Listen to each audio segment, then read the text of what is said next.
समाज के निर्माण के लिए व्यक्ति के बचपन से ही उसके जीवन में संस्कारों की नींव रखनी ज़रूरी होती है। और हम सब तो इतने भाग्यशाली हैं कि हर संप्रदाय में ज्ञानशाला को विशेष महत्व दिया जैसा है। जैसे खीर में चावल, दूध और चीनी तीनों मौजूद हो तो ही वह स्वादिष्ट बनती है, उसी प्रकार ज्ञानशाला में अच्छे प्रशिक्षक, ज्ञानार्थी और संचालक तीनों की भूमिका रहती है। ऐसे ही ज्ञानशाला के एक संयोजक आज हमारे साथ हैं।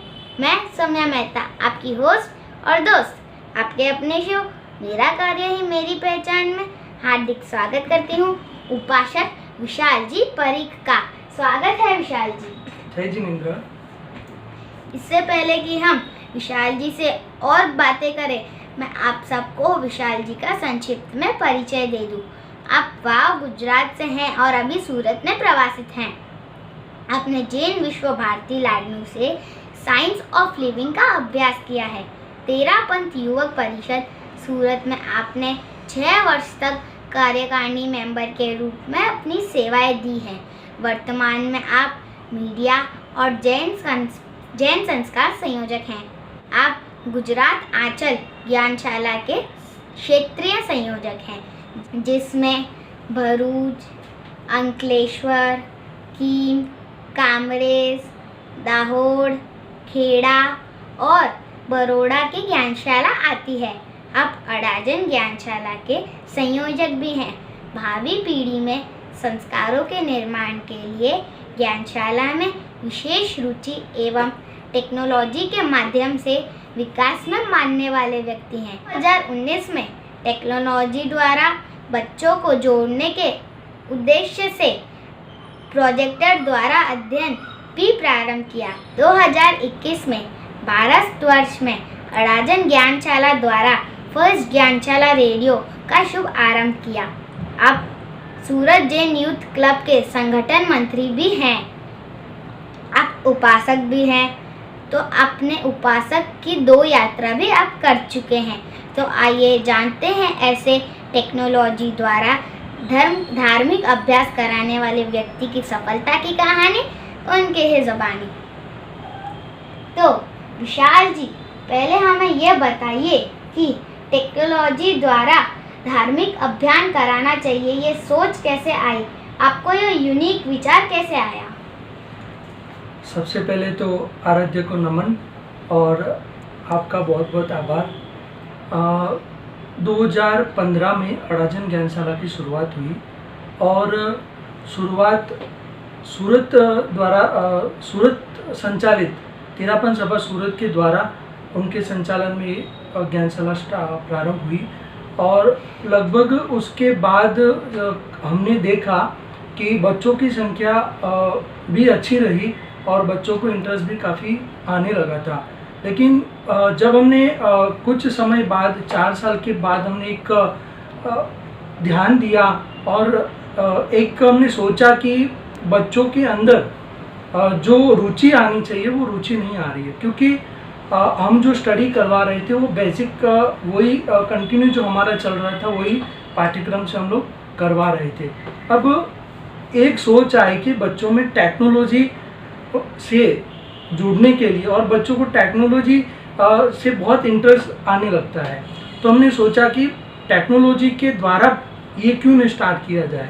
तो हम लोगों ने सोचा प्रोजेक्टर के द्वारा और प्रैक्टिकली जैसे हमारा अभ्यास है उसको प्रैक्टिकली वीडियो के माध्यम से प्रोजेक्टर पे दिखा के हम लोग उसको बच्चों को दिखाएं, ताकि बच्चों में एक नया अभ्यास और नई रुचि जगे। तो आगे हमारे दर्शकों को ये बताइए, फर्स्ट ज्ञानशाला रेडियो ये क्या कंसेप्ट है और ये किस तरह से बच्चों को मदद रूप होगा और क्या ये हर उम्र के लोगों के लिए है? बिल्कुल सौम्या, ये सभी के लिए बहुत ही उपयोगी होगा और हमारा उद्देश्य है कि बच्चों को ज्ञानशाला से जुड़े रखना, क्योंकि जैसे पहले मैंने कहा कि टेक्नोलॉजी एक ऐसा अभी माध्यम है कि ज़्यादातर बच्चे टेक्नोलॉजी का उपयोग करते हैं।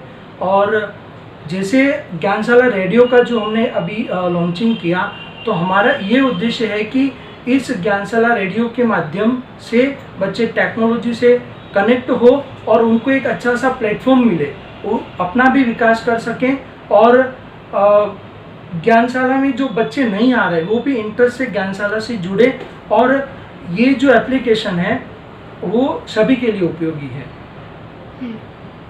आप अडाजन ज्ञानशाला के संयोजक भी हैं, तो इसमें आपका क्या कार्य होता है और आप अडाजन के अलावा और 8 जगहों का मैनेजमेंट करते हैं, तो ये काम कितना मुश्किल है? मुश्किल तो नहीं होता, गुरुदेव की कृपा से सब कार्य आसानी से हो जाता है। दायित्व जो हमें मिला है वो गुरुदेव की कृपा ही है और अडाजन ज्ञानशाला का दायित्व संयोजक के साथ साथ और भी जो ज्ञानशाला का गुजरात अंचल के द्वारा हमको एक क्षेत्रीय के रूप में हमको दिया गया है, उसका भी हमको संचालन करना रहता है। तो ऐसे देखें तो एक पूरा ऐसे मैनेजमेंट है, तो मैनेजमेंट के हिसाब से हम चलते हैं तो वो इतना मुश्किल नहीं रहता है।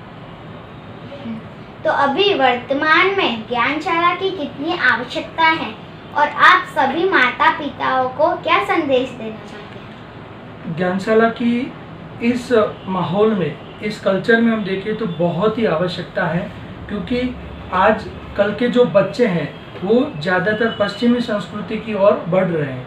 हम देख रहे हैं कि परिवार में सभी को इतना टाइम नहीं रहता कि वो बच्चों को संभाल सके, बच्चों को एक संस्कारी कर सके।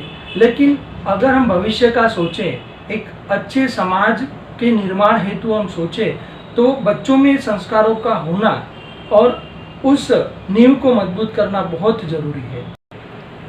आप उपासक भी हैं, तो आप हर पोजीशन पर कहीं ना कहीं यात्रा के लिए निकलते हैं जहाँ चारित्र आत्मा विराजमान ना हो। तो ये 8 से 10 दिन में आपकी दिनचर्या क्या होती है और आपका बिजनेस का क्या होता है, अर्थात वो सब कौन मैनेज करता है पीछे? गुरुदेव की कृपा से उपासक यात्रा में जाने का मुझे 2 बार मौका मिला। उसमें हमारी जो पूरे दिन का शेड्यूल रहता है, तो हम लोग सुबह लगभग 5 बजे हम उठते हैं और भक्तांबर, प्रतिगमन, उसके बाद आसन प्राणायाम करते हैं। फिर उसके बाद फ्रेश होने के बाद नौकाशी का जैसे टाइम होता है, तो हमारा जहाँ पे शेड्यूल रहता है, जहाँ पे नाश्ते का रहता है, वहाँ पे हम नाश्ता करने के लिए जाते हैं और बीच में थोड़ा सा जो समय रहता है उसमें परिवारों की सार संभाल भी ले लेते हैं। फिर आने के बाद वापस प्रवचन का जो हमारा रहता है समय वो हो जाता है और प्रवचन के बाद भी परिवारों की सार संभाल हेतु हम जाते हैं और उसके बाद दोपहर का भोजन करके वापस हम अपने स्थान पर आ जाते हैं और थोड़ी देर विश्राम के बाद वापस दोपहर में तत्वज्ञान वगैरह की क्लास प्रारंभ हो जाती है। तो ऐसे ही पूरा दिन और शाम को प्रतिक्रमण, अर्घ वंदना, रात्रि प्रवचन, ये सारा पूरा क्रम हमारा रहता है। पीछे आपका बिजनेस कैसे चलता है, अर्थात वो कौन संभालता है?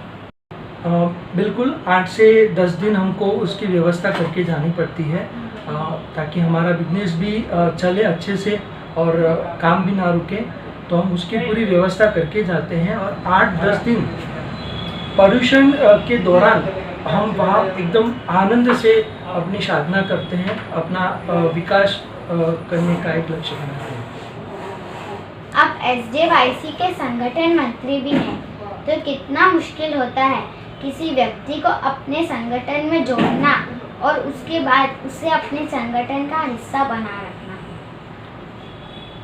मैं बहुत आभारी हूँ प्रवीण जी बेताला का, जिन्होंने मुझे ये दायित्व दिया, जो कि सूरत जैन समाज का बहुत बड़ा संगठन है और संगठन मंत्री का जो मुझे दायित्व दिया गया है, तो उसमें मैं मानता हूँ कि संगठन में सबको जोड़ना थोड़ा मुश्किल तो है लेकिन नामुमकिन नहीं है। मेरा ये मानना है कि हम किसी व्यक्ति को अगर संगठन से जोड़ते हैं तो उसमें कुछ बातों का विशेष ध्यान रखना जरूरी होता है। और सबसे पहले तो अनेकांत दृष्टिकोण, उसके बाद में उसके साथ सम्मान की भावना। हम जैसे सम्मान देंगे वो व्यक्ति हमको सम्मान देगा ही देगा, ये मेरा मानना है। और इसके साथ प्रमोद भावना, हर व्यक्ति के साथ हमारी प्रमोद भावना हो, किसी के साथ एक वैर की भावना या ईर्ष्या की भावना हमारे मन में पैदा ना हो। और ये जो प्रमोद भावना है वो काफ़ी हद तक संगठन को मजबूत करने में कामयाब रहती है। तो आप आज के युवाओं को क्या संदेश देना चाहते हैं?